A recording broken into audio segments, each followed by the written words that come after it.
बिस्मिल्लाहिर्रहमानिर्रहीम। अस्सलाम वालेकुम। इस वीडियो में हम किताब मोमिन की वफ़ात को आगे कंटिन्यू करेंगे। उससे पहले अगर आपने सब्सक्राइब नहीं किया तो सब्सक्राइब कर लें और बेल आइकॉन प्रेस कर दें। तो शुरू करते हैं। हवाला नंबर 1, आलिम जलील इमाम शहाबुद्दीन अहमद बिन मोहम्मद अल-मसरी अल-कस्तलानी अल-शाफ़ी अल-मुतवफ़ी 923 हिजरी रहमतुल्लाह अलैह फरमाते हैं, तर्जुमा, हदीस से अख़ज़ किया गया है कि मस्जिदों की आराइश मकरूह है कि नमाजी का ख्याल उसकी वजह से बटेगा या इसलिए कि माल बेजा खर्च होगा। हाँ, अगर ताज़ीम मस्जिद के लिए आराइश हो और आराइश का ख़र्च बैतुल माल से ना हो तो कुछ मज़ायका नहीं। और अगर कोई शख्स वसीयत कर जाए कि उसके माल से मस्जिद की गचकारी यानी चूने का काम किया जाए और उसमें सुर्ख व जर्द यानी लाल और पीले रंग किए जाएँ तो वसीयत नाफिज होगी, क्योंकि लोगों में जैसी नई नई बातें पैदा होती गईं वैसे ही उनके लिए फतवे नए हुए कि अब मुसलमानों और काफरों सब ने अपने मकान की गचकारी यानी छूने का काम और आराइश यानी सजावट शुरू कर दी है। अब अगर हम इन बुलंद इमारतों के दरमियान जो इमारतें मुसलमानों के अलावा काफरों की भी होंगी कच्ची ईंट और नीची दीवारों की मस्जिद बनाएंगे तो लोगों की निगाहों में उन मस्जिदों की बेवकती होगी। हवाला नंबर 2, फ़ख्रुल फ़ुक़हा फ़क़ीह जलील इमाम फ़ख्रुद्दीन अबू मोहम्मद उस्मान बिन अली तैली अल-मुतवफ़ी 743 हिजरी रहमतुल्लाह ताला अलैह फरमाते हैं, गच और सोने के पानी से मस्जिद में नक्श बनाना मकरूह नहीं है। इसी तरह फ़िक़्ह की मुस्तनिद और मोतबर कुतुब दुर मुख्तार, रद्दुल मुख्तार, मजमा बहार अल अनवार, जवाहिर अल अखलाती, फतावा आलमगीरी वगैरह में मसाजिद को पक्की और बुलंद तामीर करना और उसमें नक्शो निगार को जायज़ करार दिया गया है। और ये सब सिर्फ़ अल्लाह के घर मसाजिद की वक़्त और हुर्मत के इजहार के लिए है। इन मसाजिद के मुतल्लिक़ फ़ुक़हा कराम के नाफिज करदा अहकाम पर मज़ारात औलिया उज़ाम पर रोशनी करने के मसले को भी क़यास किया गया है। हदीस में कब्र पर चिराग जलाने की ममानियत के साथ साथ पक्की मस्जिदें बनाने की ममानियत सादिर हुई है। जब इस ममानियत को मसाजिद के हक़ में फ़ुक़हा कराम ने तब्दीली ज़माने के लिहाज से अबाहत से बदल दिया और इस तरमीम से किसी को इख्तलाफ व एतराज़ नहीं, तो बुज़ुर्गान दीन के मज़ारात पर रोशनी करने के सिलसिले में फ़ुक़हा कराम के इरशादात आलिया को भी तस्लीम करने में ही अदल व इंसाफ़ है। गैर जानिबदाराना और मुनसिफ़ मिजाज रवैया अपनाना ही मोमिन की शायान निशान है। पक्की और बुलंद इमारत वाली मस्जिदें तामीर करने की इब्तिदा ताबीन कराम के मुबारक ज़माने से हुई। सहाबा कराम रिज़वानुल्लाह ताला अलैहिम अजमईन के ज़माने तक लोगों के दिलों में शायर दीन की अज़मत भरपूर थी। इलावा अज़ी आम लोगों के मकानात भी बहुत मामूली और सादा होते थे। जब इस्लाम को कसरत से फतूहात हासिल हुई और दीगर ममालिक में भी परचम इस्लाम रहनाने लगा और दीगर ममालिक के साथ मुसलमानों के तिजारती ताल्लुकात ने फ़रोग़ पाया और दौलत की कसरत होने की वजह से मकानात भी आलीशान बनने लगे, ऐसे हालात में अगर मस्जिदें उसी तरह की मुंडी, नीची, कच्ची और मामूली हैसियत की रहती तो आम लोगों की निगाहों में उनकी वक़्त न होती, बल्कि गैर मुस्लिम कौमें हंसती कि मुसलमानों की इबादत गाह ऐसी मामूली है। लिहाजा मसाजिद की इमारतें आलीशान से आलीशान बनने लगीं, मीनारे, किंगरे और गुंबद बनने लगे और इससे मकसूद शायर दीन की अज़मत व वक़्त दिलों में बिठाना है। इसी तरह गुज़श्ता ज़माने में हर मुसलमान कबूर मोमिनीन का एहतराम करता था, खुसूसन औलिया, सुलहा, उलमा, मशाइख और दीगर बुज़ुर्गान दीन के मज़ारात की अज़मत व वक़्त और उनकी शान लोगों के दिलों में थी। मगर अब जबकि बसीरत बातनी का आम फुक़दान हो चुका है और ज़ाहरी शान व शौकत ही अज़मत का निशान बन चुका है, उलमाए मिलत इस्लामिया ने उलमा व मशाइख के मज़ारात पर कुब्बे बनाने की इजाज़त दे दी, बल्कि उसे मुस्तहसन बताया है। नीज़ औलिया कराम के मज़ारात पर चिराग रोशन करने की भी इजाज़त मरहमत फरमा दी। अगर किसी साहिब को औलिया कराम के मज़ारात पर रोशनी करने के ताल्लुक़ से मज़ीद वज़ाहत, तहकीक और दलाइल दरकार हों तो वो इमाम अहले सुन्नत मुजद्दिद दीन व मिल्लत शेखुल इस्लाम व अल मुस्लिमीन इमाम अहमद रज़ा मुहक्किक बरेलवी अलैहि रहमा व रिज़वान के मदरज रसाइल की तरफ रुजू फरमाएँ। बरीक अलमिनार बशमू अलमज़ार तवाला अलनूर फ़ी हुक्म अलसिराज अली अलकबूर बाद तदफीन के ज़रूरी मसाइल। दफन के बाद कब्र के पास इतनी देर ठहरना मुस्तहब है जितनी देर में एक ऊँट ज़िबा करके उसका गोश्त तकसीम कर दिया जाए। इतनी देर तक कब्र के पास ठहरने से मैयत को उन्स होगा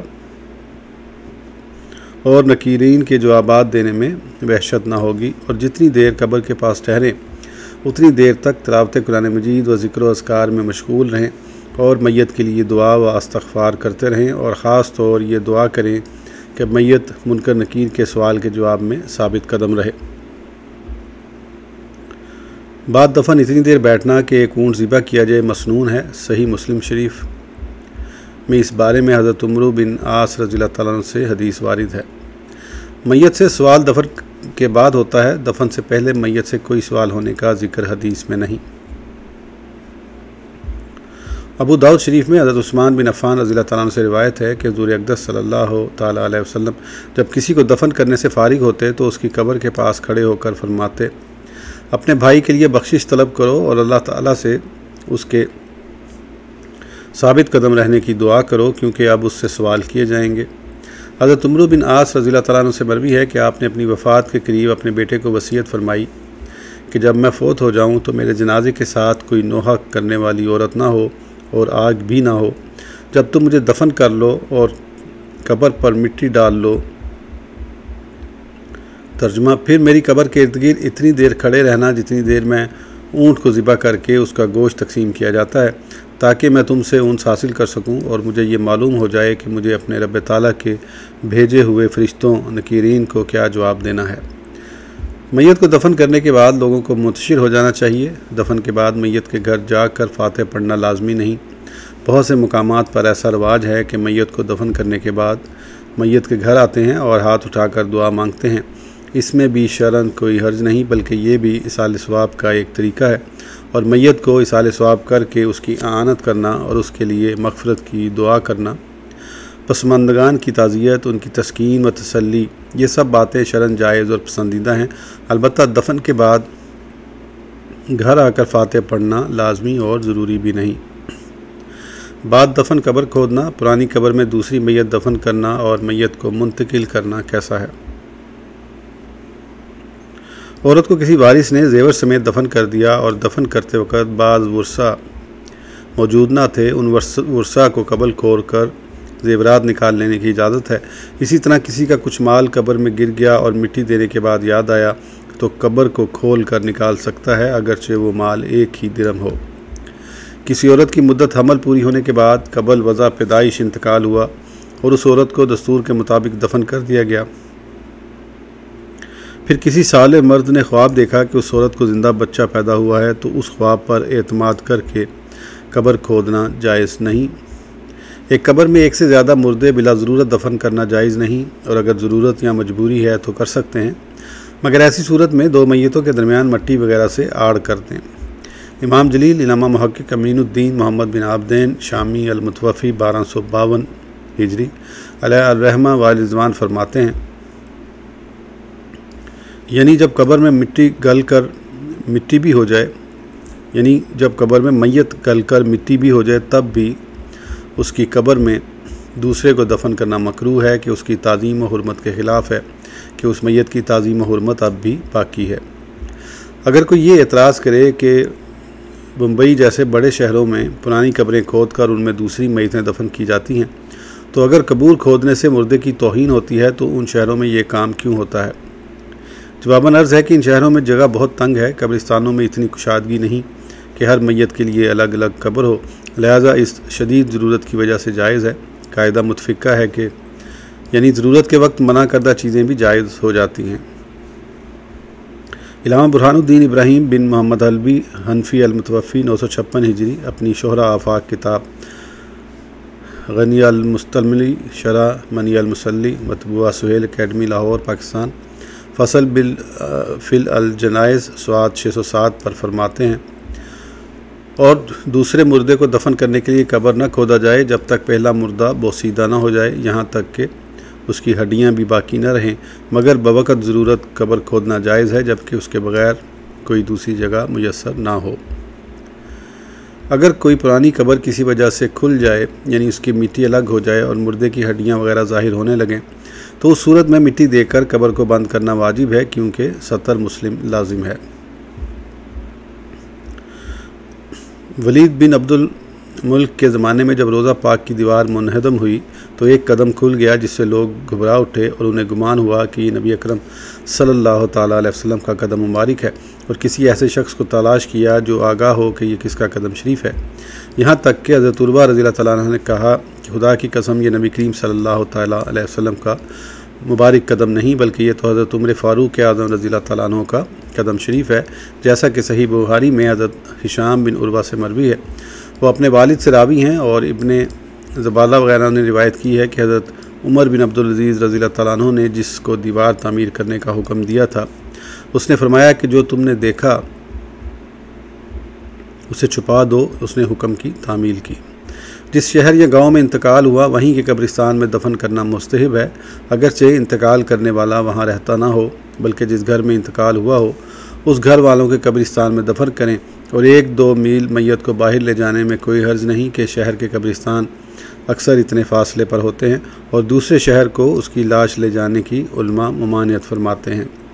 और यही सही है। ये उस सूरत में है कि दफन से पहले ले जाना चाहिए, और दफन के बाद तो ले जाना मुतलकन मना है, सिवाय बाज़ सूरतों में जो बाद में मज़कूरा होंगी। बाज़ जगह ऐसा गलत तरीका भी राइज है कि मैयत को ज़मीन के सुपुर्द कर देते हैं, फिर वहाँ से निकाल कर दूसरी जगह दफन करते हैं। इस काम को फ़िक़ही इस्तिलाह में नब्श कहते हैं। नब्श शरन हराम और सख्त हराम, और मैयत की अशद तौहीन और अल्लाह ताला के राज की बेहुरमती है। अगर ज़मीन के मालिक की रजामंदी से दफन किया गया है तो अब लाश का खोद कर निकालने के जवाज़ की कोई गुंजाइश ही नहीं। अगरचे मरने वाले ने वसीयत भी की हो कि मुझको फ़लाँ जगह दफन करना, अगर इत्तफ़ाक़ से मुझे दूसरी जगह दफन कर दिया जाए तो वहाँ से मेरी लाश निकाल कर भी फ़लाँ जगह दफन करना, और दफन के ताल्लुक़ से की गई वसीयत वाजिबुल अमल नहीं, यानी ऐसी वसीयत पर अमल करना वाजिब नहीं। दवामी इजारा पट्टा की ज़मीन में मुस्ताजर की इजाज़त से दफन करना जायज़ है। दफन करने के लिए मलकी ज़मीन यानी ओन लैंड होना ज़रूरी नहीं, बल्कि उलमा मिलत इस्लामिया ने दवामी इजारा की ज़मीन में मस्जिद बनाने की भी इजाज़त दी है, और इसमें वक्फ़ को सही माना है। इसकी वजह यह है कि वो हमेशा रहेगी। बाज़ जाहिलों में ये बात मशहूर है कि जब तक मैयत दफन न की जाए उसके घर वालों को खाना तनावल करना दुरुस्त नहीं, बल्कि बाज़ जाहिल तो यहाँ तक कहते हैं कि दफन करने के पहले खाना हराम है। ये सरासर झूठ और गलत ख्याल है। खाना हराम नहीं, बल्कि मैयत की तजहीज़ व तकफ़ीन से गफलत हराम है। दूसरे की मुल्क की ज़मीन में मालिक की इजाज़त के बगैर दफन कर दिया तो मालिक को इख्तियार है कि चाहे तो मैयत के रिश्तेदारों से कहे कि अपना मुर्दा निकाल लो, या ज़मीन बराबर करके उसमें खेती करे। इसी तरह किसी का कपड़ा चुरा कर या लूट कर माल गसब किए हुए कपड़े का कफन देकर मुर्दा दफन कर दिया तो कपड़े का मालिक मुर्दा निकलवा सकता है। एक एतराज़ और उसका जवाब। औराक साबका में कतई दलीलों से ये बात साबित की गई है कि कब्र में दफन करने के बाद मैयत को निकालना मैयत को ईज़ा देना है। कब्र की जगह का अदब एहतराम करना इसलिए है कि कब्र की ज़मीन मैयत का हक़ है। मैयत का अदब एहतराम अब भी बाकी है। मैयत की हुर्मत व ताज़ीम शरन लाजमी और ज़रूरी है, तो मालिक ज़मीन की इजाज़त के बग़ैर दफन किए गए मुर्दे को कब्र से बाहर निकालने में या उसकी कब्र की ज़मीन को मुस्मार करके उस पर खेती वगैरह करने से मैयत की बेहुरमती का मामला दरपेश होगा। अखानत कब्र मुस्लिम का इल्ज़ाम आयद होगा। इसका जवाब ये है कि बेशक कबूर मुस्लिमीन की हुर्मत व ताज़ीम लाजमी और ज़रूरी है, लेकिन जो कब्र मालिक ज़मीन की इजाज़त के बग़ैर जुल्मन व जबरन बनाई गई हो उसके लिए कुछ भी हक़ नहीं, क्योंकि हदीस शरीफ में साफ इरशाद है, तर्जुमा ज़ालिम की रग का कोई हक़ नहीं। नमाजी के आगे से गुज़रना सख्त गुनाह है, और हदीस करीमा में नमाजी के आगे से गुज़रने पर सख्त वईदें वारिद हैं। हदीस करीमा में यहाँ तक इरशाद है कि अगर नमाजी के आगे से गुज़रने वाला जानता कि इसमें कितना गुनाह है तो वो एक कदम चलने से 100 साल खड़ा रहना बेहतर समझता, या ये चाहता कि उसकी रान टूट जाए मगर नमाजी के सामने से ना गुज़रे। लेकिन अगर मस्जिद में जमात खड़ी हो गई हो और अभी पहली सफ़ मुकम्मल ना हुई कि पीछे सफ़ें कायम हो गई, तो हदीस और फ़िक़ा में हुक्म फरमाया गया है कि पीछे कायम होने वाली सफ़ों को चीरते हुए और नमाजी के आगे से गुज़रते हुए अगली सफ़ें पूरी करें। इमाम अहले सुन्नत मुहक्किक बरेलवी फरमाते हैं कि सफ़ूफ़ नमाज की किस कदर हुर्मत व ताज़ीम है, मगर जो सफ़ें कबल तमामी सफ़ अव्वल कर ली जाएँ हदीस व फ़िक़्ह हुक्म फरमाते हैं कि इन सफ़ों को चीरते हुए जाकर सफ़े अव्वल पूरी करें कि ख़िलाफ़ शरअ कायम होने के सबब उनकी हुर्मत नहीं। ये हक़ अल्लाह में है, हक़ का लब्ज़ तो अशद है। फिर भी अगर साहिब हक़ इस मैयत मुस्लिम का लिहाज करके अपने हक़ से दरगुजर करे कि मुर्दा बदस्त ज़िंदा उसने खुद कसूर न किया, तो उम्मीद है कि हक़ सुब्हानहू व तआला उसे अजर अज़ीम अता फ़रमाएगा। अपने लिए पहले से कफ़न तैयार रखने में हर्ज नहीं और अपने लिए कब्र पहले से ना बनाना चाहिए। अपने लिए पहले से कब्र खुदवा रखना बेमायनी है, क्या मालूम कहाँ मरेगा। वक्फ़ी कब्रिस्तान में किसी ने कब्र तैयार करवाई, उस कब्र में दूसरे लोग अपना मुर्दा दफन करना चाहते हैं और कब्रिस्तान में दूसरी जगह है कि वहाँ कब्र बना सकते हैं, लेकिन उन्होंने अपना मुर्दा इस तैयारशुदा कब्र में दफन कर दिया तो मकरूह है। कब्र तैयार करवाने वाला मुर्दा नहीं निकलवा सकता, अलबत्ता कब्र तैयार करने में जो खर्च हुआ है वो दफन करने वालों से ले ले। मुनकर नकीर के हवाल और सवाल। जब मैयत को दफन करने वाले दफन करके चले जाते हैं, उस वक़्त मैयत के पास दो फरिश्ते नहायत डरावनी और हैबतनाक शक्ल सूरत में अपने दांतों से ज़मीन को चीरते हुए कब्र में आते हैं। उनमें एक को मुनकर और दूसरे को नकीर कहते हैं। इन दोनों फरिश्तों के नाम ही उनकी ख़तरनाक और भयानक शक्ल सूरत पर दलालत करते हैं। मुनकर और नकीर दोनों एक ही मायने के अल्फाज हैं। मुनकर और नकीर के मायने हैं अजनबी और ना पहचाना हुआ। मैयत के लिए ये सूरतें अजनबी की तरह होंगी, क्योंकि मैयत ने उससे पहले स्याह रंग कभी सूरत एक जगह टिकटकी बांध कर डराने वाली मोटी मोटी और नीली आँखों वाली सूरतें कभी नहीं देखी। मुनकर नकीर की भयानक शक्ल सूरत का मुफस्सल बयान अहादीस करीमा में वारिद है। इन तमाम अहादीस को तफसील से बयान करना यहाँ मुमकिन नहीं, लिहाजा इन अहादीस का माहसल झेल में दर्ज है। मुनकर नकीर की भयानक और खैबतनाक सूरत इस तरह की होगी कि बिल्कुल स्याह रंग का जिस्म, देगों के बराबर बड़ी बड़ी आँखें होंगी, आँखों का रंग नीला, आँखें अबरक मिका की तरह शोला जन होंगी, उनकी सांस से आग की लिपट फैलती होगी, बैल के सींग की तरह लंबे लंबे नोकीले दांत, सर के पेचीदा और बिखरे हुए बाल जो ज़मीन में घिसटते होंगे, जिस्म का मोटापा और डील डोल इतना फैला हुआ होगा कि एक शाने यानी कंधे से दूसरे शाने तक मंजिलों का फासला होगा। हाथ में लोहे का गर्ज होगा जिसका वज़न इतना होगा कि एक बस्ती के लोग, बल्कि जिन्न और इंसान जमा होकर उठाना चाहें तो भी ना उठा सकें। उनके आते ही बादलों की गर्ज और कड़क की हौलनाक आवाज़ें आएंगी, ज़मीन को अपने नोकीले दांतों से चीरते हुए आएंगे। इन तमाम आफतों पर आफत ये कि मुर्दे से सीधी तरह बात ना करेंगे। आते ही मैयत को झंझोड़ कर बेदार करेंगे, करकती और झड़कती आवाज़ में इम्तहान लेते हुए सवाल करेंगे कि मैयत को सवालों के जवाब देने में किसी किस्म की मोहलत न देंगे, बल्कि फ़ौरन सवाल करेंगे। नीचे सारे हवाले लिखें। कब्र का मुर्दे को दुबाना दबोचना और मुनकर नकीर के सवालात। इमाम अजल शहाब अल-मुल्ला वालदैन इलामा इमाम अहमद बिन अली बिन हजर मक्की अस्कलानी अल-मुतवफ़ी 852 हिजरी फरमाते हैं कि हदीस शरीफ में कब्र को जन्नत की क्यारियों में से एक क्यारी या जहन्नम के गढ़ों में से एक गढ़ा फरमाया गया है। जब मुर्दे को कब्र में दफन करते हैं उस वक़्त उसको कब्र दुबाती है। अगर वह मुसलमान नेक व साले है तो उसको कब्र का दुबाना ऐसे होता है जैसे माँ अपने बच्चे को प्यार से ज़ोर से सीने से चिमटाती है, और अगर काफिर या बदकार है तो उसको कब्र इस ज़ोर से दबाती है कि इधर की पसलियाँ उधर हो जाती हैं। जब दफन करने वाले दफन करके वहाँ से चले जाते हैं तो उसके पास दो फरिश्ते नहायत डरावनी और हैबतनाक शक्ल में अपने दांतों से ज़मीन चीरते हुए आते हैं। उनमें एक को मुनकर और दूसरे को नकीर कहते हैं। वो दोनों मुर्दे को झिड़क कर उठाते हैं और सख्ती के साथ गरजती आवाज़ में 3 सवाल करते हैं।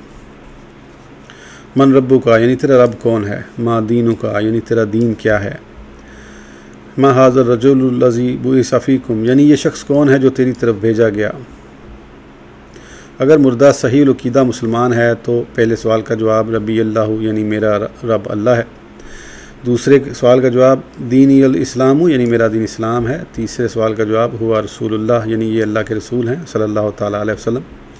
जब मुर्दा तीनों सवाल के जवाब दे चुकेगा तो फिर फरिश्ते उससे पूछेंगे कि वमा युद्री का यानी तुम्हें कैसे मालूम हुआ। मुर्दा जवाब देते हुए ये कहेगा कि किरातु किताबुल्लाहि व आमनतु व सद्दक़तु यानी तो वो कहेगा मैंने अल्लाह की किताब पढ़ी और उस पर ईमान लाया और उसकी तस्दीक की।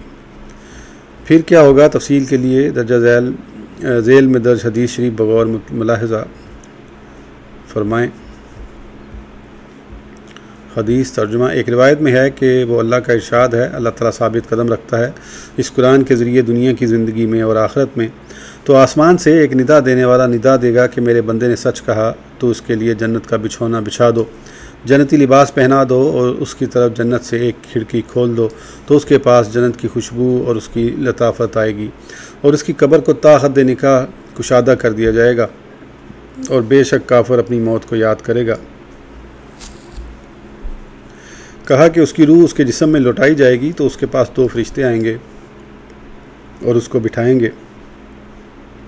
फिर दोनों कहेंगे तेरा रब कौन है? तो कहेगा हाय अफसोस मैं कुछ नहीं जानता। तो वो दोनों कहेंगे तेरा दीन क्या है? वो कहेगा हाय अफसोस मैं कुछ नहीं जानता। तो वो दोनों कहेंगे ये शख्स कौन है जो तेरी तरफ भेजा गया? वो शख्स कहेगा हाय अफसोस मैं कुछ नहीं जानता। तो आसमान से एक निदा देने वाला निदा देगा कि इसने झूठ कहा, इसके लिए जहन्नुम का बिछौना बिछा दो, जहन्नमी लिबास पहना दो, इसके लिए जहन्नुम की तरफ एक दरवाज़ा खोल दो, तो उसके पास जहन्नुम की गर्मी और लपेट आएगी और उसकी कब्र को उस पर तंगी कर दी जाएगी, यहाँ तक कि उसकी पसलियाँ इधर की उधर हो जाएंगी। एक रिवायत में है कि फिर उस पर एक अंधा बहरा फरिश्ता मुकर्रर कर दिया जाएगा जिसके साथ लोहे का गर्ज होगा। अगर वो उससे पहाड़ पर मार दे तो रेज़ा रेज़ा हो जाए, तो वो उससे उसको एक ज़रब मारेगा जिसे मशरिक़ और मगरिब में सिवाय जिन्नों इंस के सब सुनेंगे, यहाँ तक कि वो मिट्टी हो जाएगा। फिर उसमें उसकी रूह लौटाई जाएगी और ये सिलसिला ता क़यामत जारी रहेगा। कब्र में मुशरिक, काफिर, मुर्तिद, बद्दीन और गुमराह फ़िरके के लोगों को दर्दनाक अज़ाब दिया जाएगा और सही अक़ीदा नेक और साले को नेमतों और इकराम से नवाजा जाएगा। सही अक़ीदा गुनाहगार मुसलमान को उसके गुनाह की वजह से अज़ाब कब्र होगा, लेकिन मुतल्लिकीन और मुहिब्बीन के ज़रिए किए गए इसाल सवाब की वजह से अज़ाब में कमी और नरमी हो जाएगी। इस इन्वान के ताल्लुक़ से कसरत से हदीस करीमा वारिद हैं। इलावा अज़ीं आइम्मा दीन व मिल्लत की मार्का आरा तसनीफ़ में कई अक़वाल मज़कूर हैं और मुस्तनिद रिवायात के साथ कई वाक़यात भी दर्ज हैं। इन तमाम का तफसीली बयान यहाँ मुमकिन नहीं, लिहाजा सिर्फ इतना याद रखो कि अज़ाब कब्र हक़ है। ये एक ऐसी हकीकत है कि जिसका इनकार नहीं किया जा सकता। अच्छे अमाल का बदला नेमतों और इनामात से दिया जाएगा और बुरे अमाल का बदला सख्ती और अज़ाब व ज़िल्लत से दिया जाएगा। अल्लाह तबारक व तआला हर मोमिन को अज़ाब कब्र से महफूज व मामून रखे और नेमतों व इनायतों से मशरफ़ फरमाए, आमीन। इस वीडियो के लिए इतना ही, फिर इंशाल्लाह अगली वीडियो में आगे कंटिन्यू करेंगे। उस वक्त तक के लिए इजाज़त दीजिए। सब्सक्राइब करना ना भूलें। अल्लाह हाफ़िज़।